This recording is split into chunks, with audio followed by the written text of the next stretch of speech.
Right, so good afternoon. Thank you very much for coming to my TED Talk. So I'm going to talk a little bit about SMS, the hows, the whys, the whos, the numbers. Let's have a look at what the SMS market looks like in the US at the moment. Number types in the US market, what's required to get going to send SMS in the US, and registering your brand and campaign with the campaign registry, which I appreciate is a really wonderfully exciting topic after lunch on the last day of ClueCon.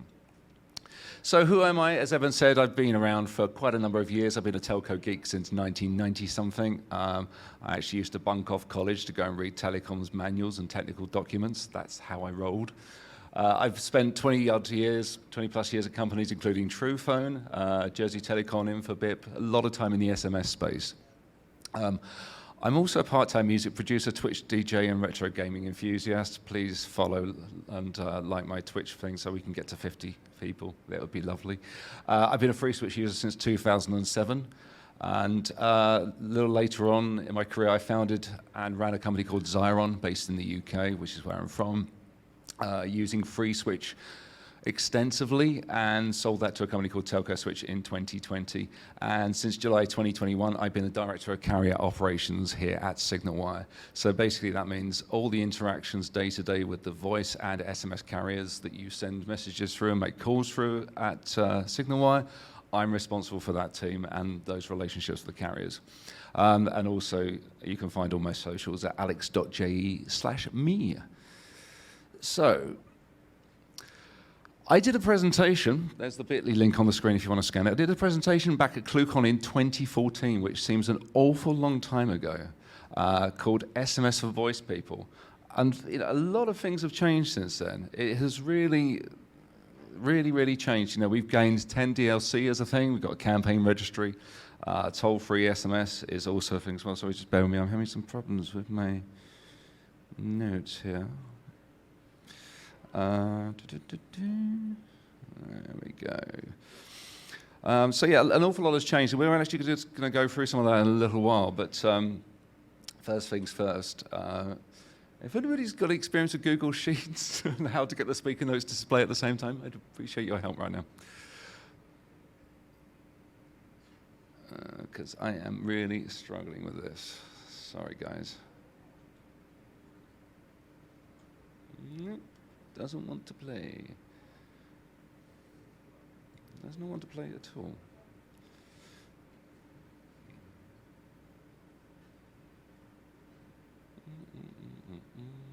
All right, let's try that. There we go.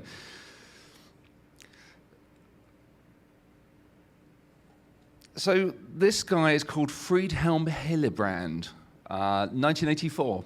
He was sitting in his home in Bonn in Germany. He typed some random sentences and questions, counting every letter, number, and space.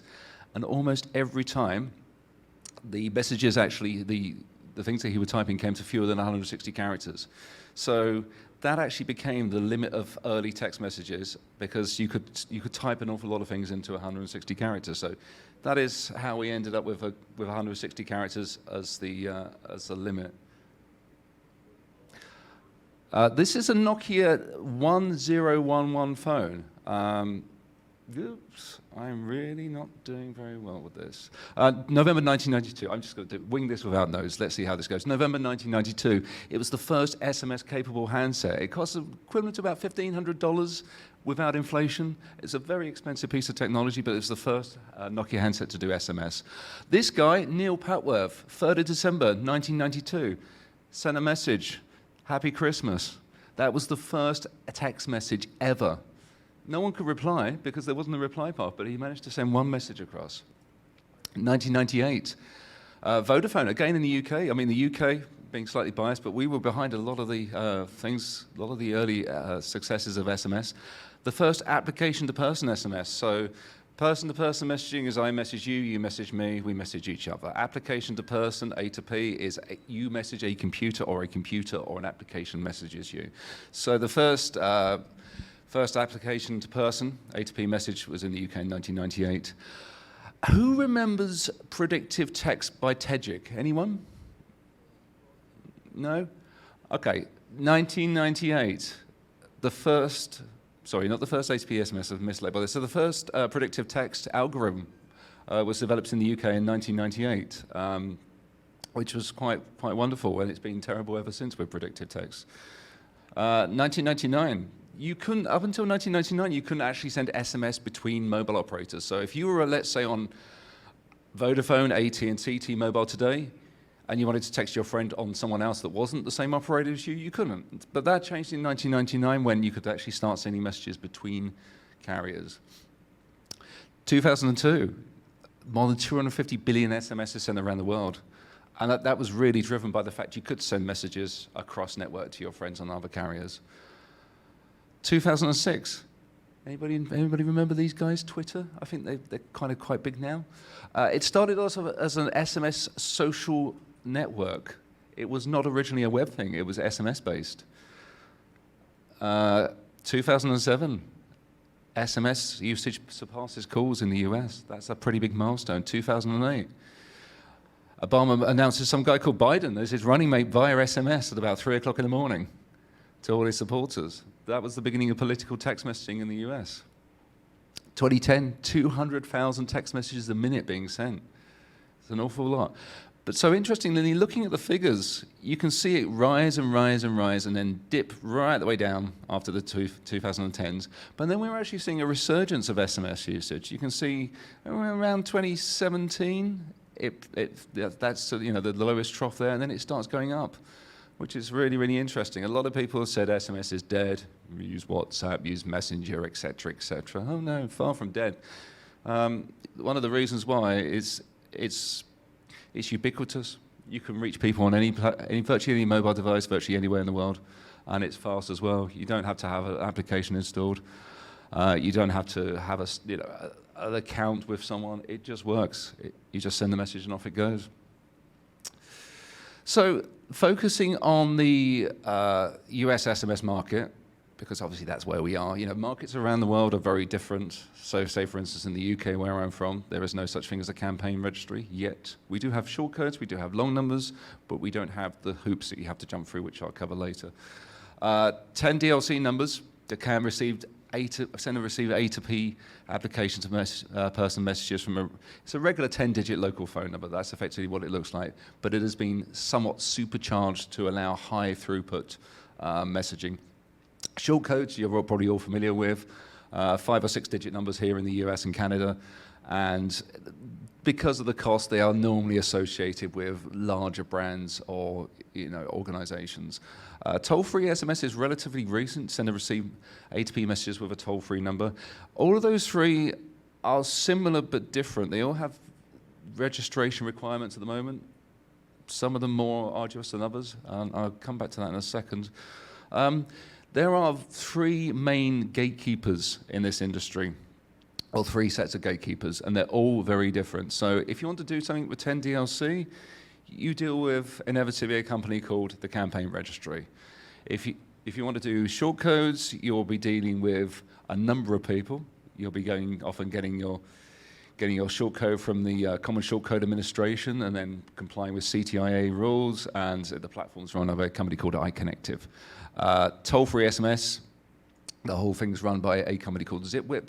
There are rumors around the industry that that's not going to be for much longer. Who knows? Rumors are wonderful things.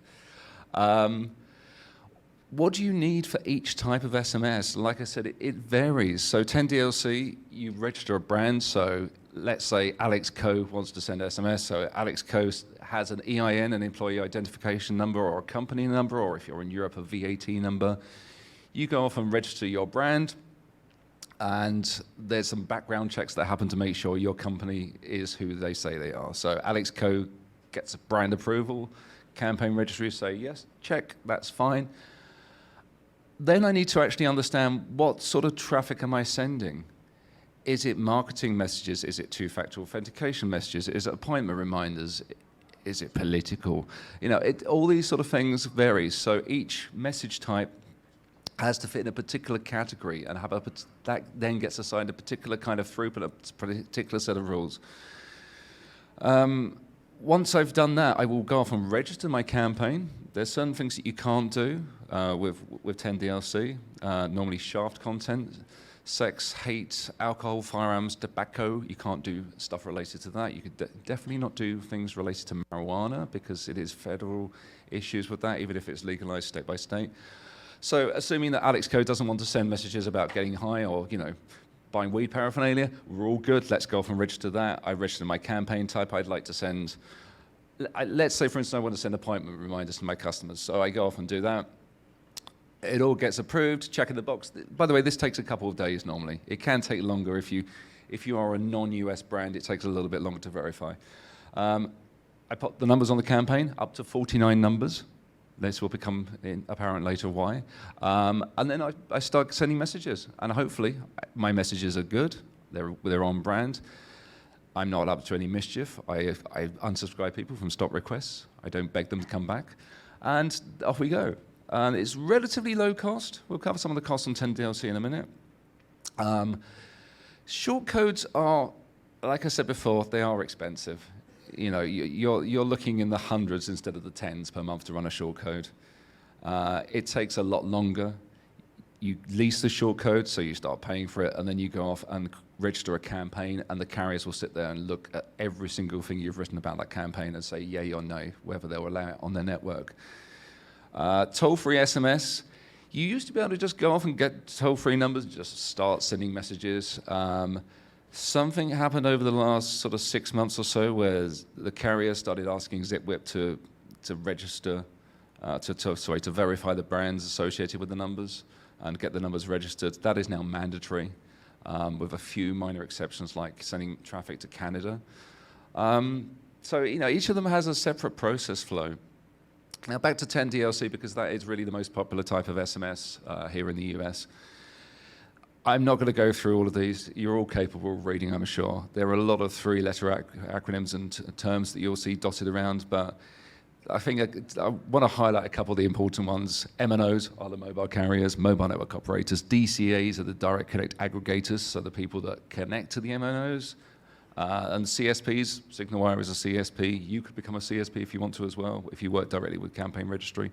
They are the campaign service providers, so the people that provide the application to send the messages through. 10DLC, we covered 10-digit long code, and the rest is relatively self-explanatory. So when you go off and register your brand, we've sort of touched on this before. We identify who is Alex Co, what are we doing? I then go off and register my campaign. I can get a brand score as well. This gets a little bit more complicated. We start talking about, actually scoring how reliable your brand is, or if you're in the political space, you need your brand to be, or your political campaign and your political brand to be verified. You can put up to 49 numbers on a campaign in most cases. There is a thing, if you want to go past 49 numbers, called number pooling.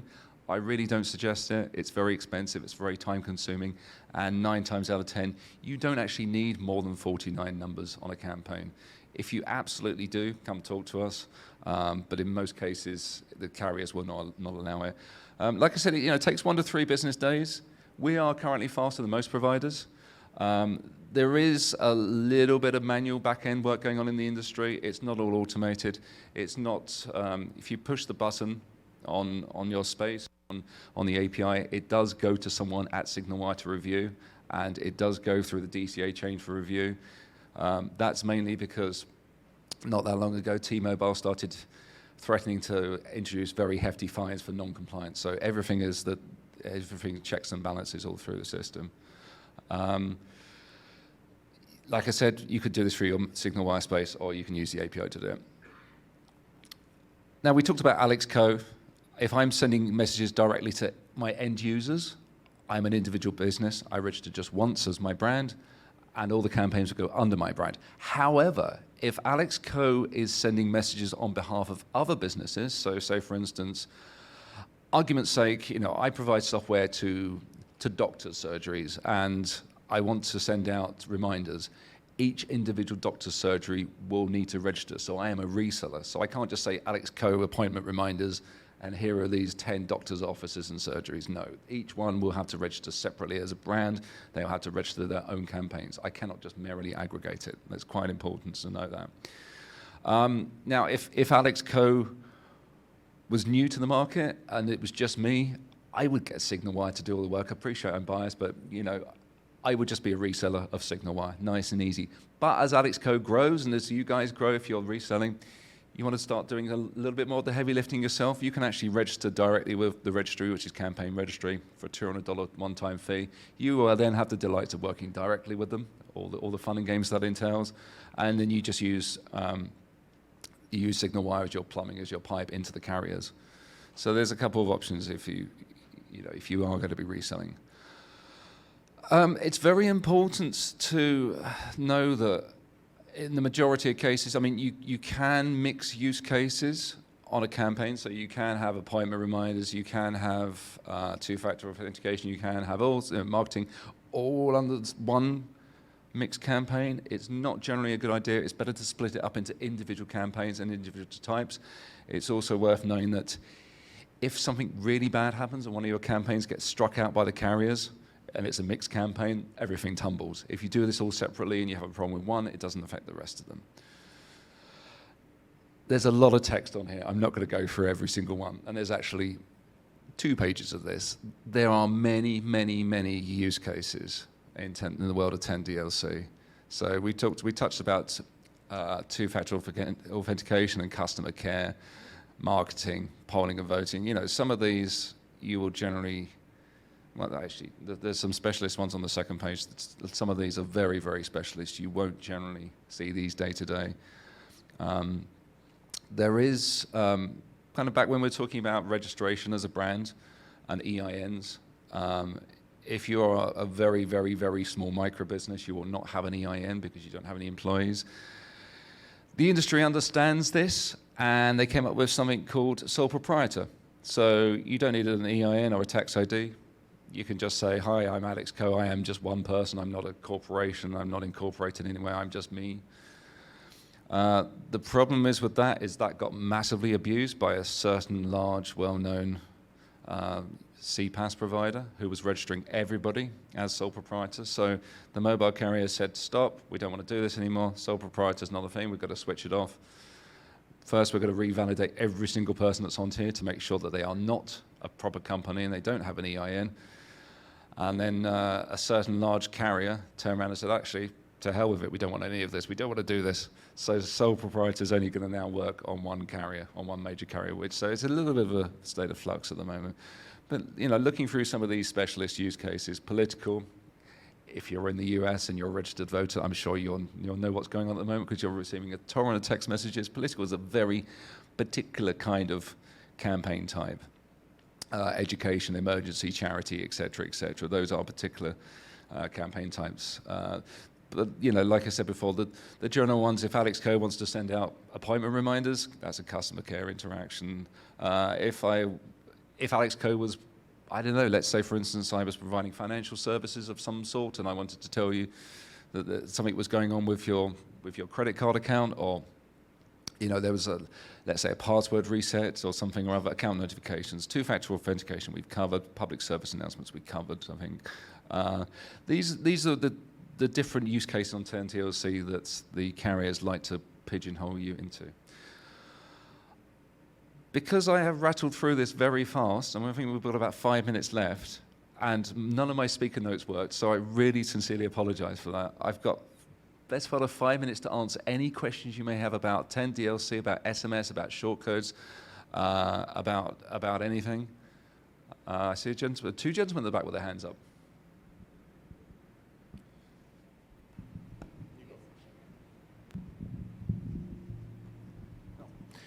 What if you have clients that don't fit in any of the use cases? I mean, that's a very good question, and we've had these discussions with carriers before that you can't always pigeonhole it. And, you know, let me just roll back a second on the slide here. So generally, you will find a home somewhere within one of these use cases, either the standard ones or the special ones. But have you got an example of a client that may not fit in there? All of mine. Okay. Answering services. Answering services. Okay. So they're sending messages on behalf of other clients. Right. That they have asked to have sent to them. This starts to get a little bit complicated because then you're looking at, do those other clients have to register as their own brand? This is when it starts getting a little bit messy. Yeah, well, we can take this one offline and chat about it. You know, my colleague Kat's at the back of the room as well. You know, we can have a chat with you further about it. Yeah, I am one of those answering services, and I'm fortunate my campaign hasn't been, struck yet. I haven't violated enough rules, I guess.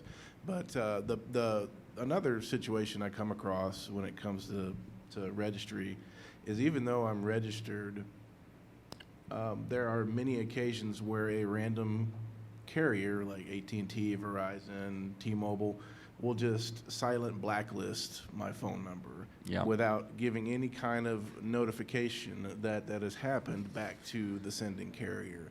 Is that, the carriers expect us to do our due diligence to make sure that we're being forward with what we're doing, but on the other side of that, and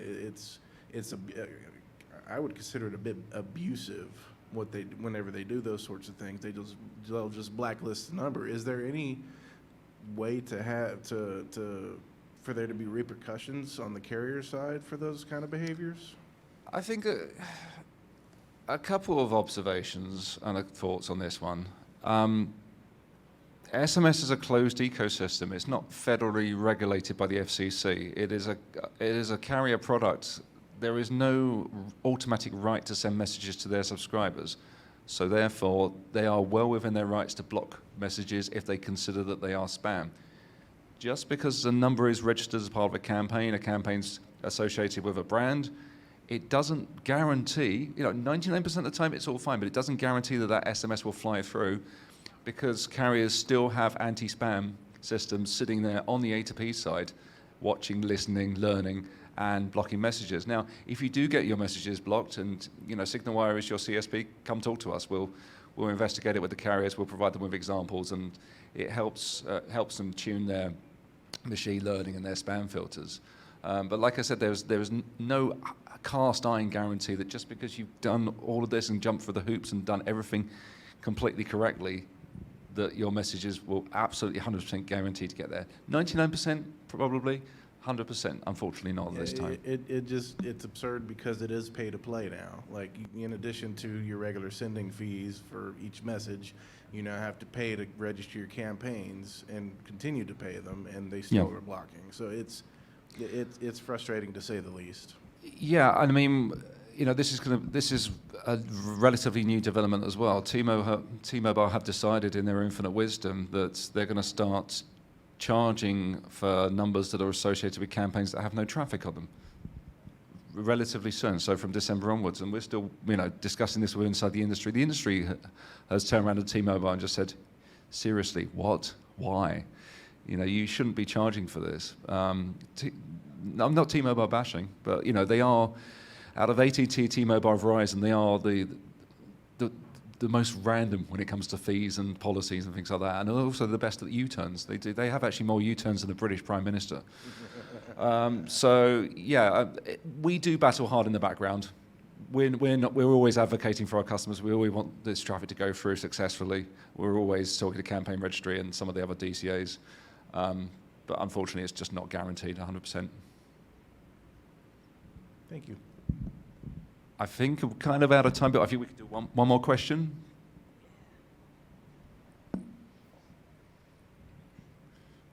Hopefully it's a quick question. I'm looking at a flashing clock that looks very angry that I'm out of time.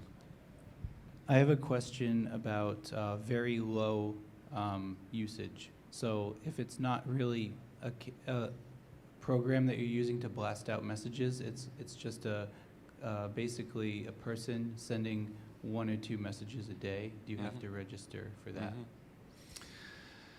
So, yes, again, it's like, with the sole proprietor thing, your mom and pop businesses are really struggling to be able to send out SMS and having to jump through all the hoops.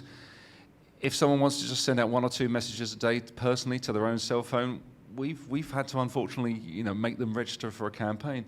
We are looking at something called platform-free trial, which is what it sounds like. You can sign up, you can send messages to one single number from one single number, which may be the use case that you're doing.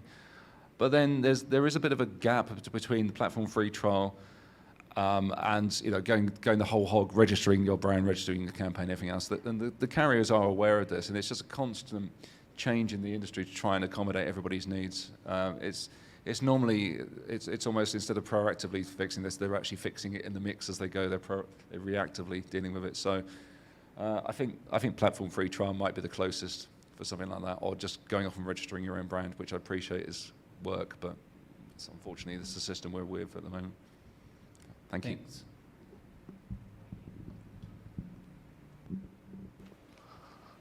I think we're done. Any other Yes. questions? I'm out of time, out of touch. Thank you.